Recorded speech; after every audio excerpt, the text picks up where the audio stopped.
السلام علیکم عزیز طالبات، آپ سب کیسی ہیں؟ امید کرتی ہوں کہ آپ سب خیریت سے ہوں گی۔ ہم نے پہلے لیکچر میں سبق نمبر 4 محنت پسند خیردمند سبق کا عنوان اور مولانا محمد حسین آزاد کے تعارف کو دیکھا تھا۔ آج اسی لیکچر کے دوسرے حصے میں ہم سبق کے خلاصے پر ایک نظر ڈالتے ہیں۔ دنیا کے تجربہ کار لوگ بیان کرتے ہیں کہ جس وقت انسان کی زندگی گناہوں سے آلودہ نہ تھی، اس وقت تمام اولاد آدم چین اور سکون سے زندگی بسر کرتی تھی۔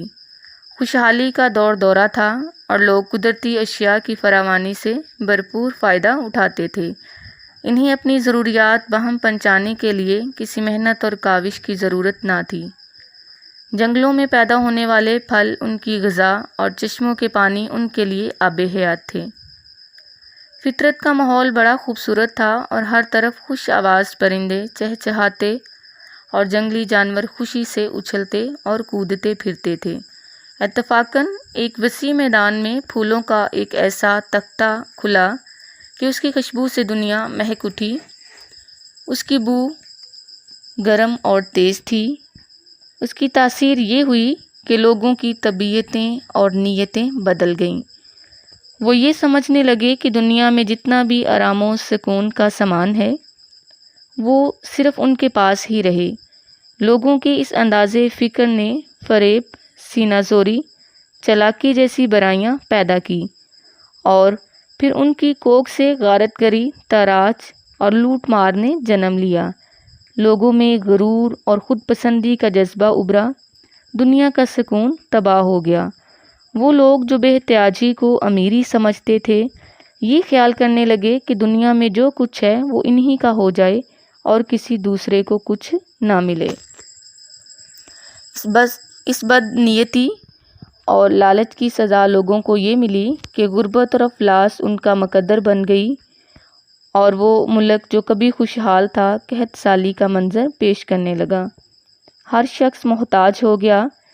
لوگ ایک دوسرے کے مال پر نظر رکھنے لگے۔ جو خوشحال تھے وہ اپنی دنیا میں مست تھے اور جو محتاج تھے وہ یہ سمجھتے تھے کہ خوشحال لوگوں نے ان کے مال پر قبضہ جما رکھا ہے۔ سال میں 4 موسم ہو گئے، سردی، گرمی، لوگوں کی ضروریات بڑھ گئیں، ہر طرف قحط پھیل گیا، وبائیں اور امراض عام ہو گئے، حتیٰ کہ ایسی تباہی ہوئی کہ اگر اس کی اصلاح کی طرف توجہ نہ دی جاتی تو سب کچھ برباد ہو جاتا۔ دنیا کی حالت جب یہ ہو گئی تو تدبیر اور مشورہ جیسے تجربہ کاروں نے لوگوں کو بتایا کہ اگر تم احتیاج اور افلاس کے چنگل سے نکلنا چاہتے ہو تو اسی احتیاج اور افلاس کے بیٹے سے رابطہ کرو جس کا نام محنت پسند خیردمند ہے۔ اس نے امید کا دودھ پیا ہے، ہنرمندی نے اسے پالا ہے اور کمال کا وہ شاگرد ہے۔ لوگ اس کے پاس پہنچے تو دیکھا کہ کڑیل جوان پہاڑ کے دامن میں کھڑا ہے، جس کے ایک ہاتھ میں کھیتی کا سامان اور دوسرے ہاتھ میں تعمیر کے اوزار ہیں۔ جب لوگ اس سے ہم کلام ہوئے تو اس نے انہیں بتایا کہ وہ ان کو اس مصیبت سے نکال سکتا ہے جس میں وہ گرفتار ہیں۔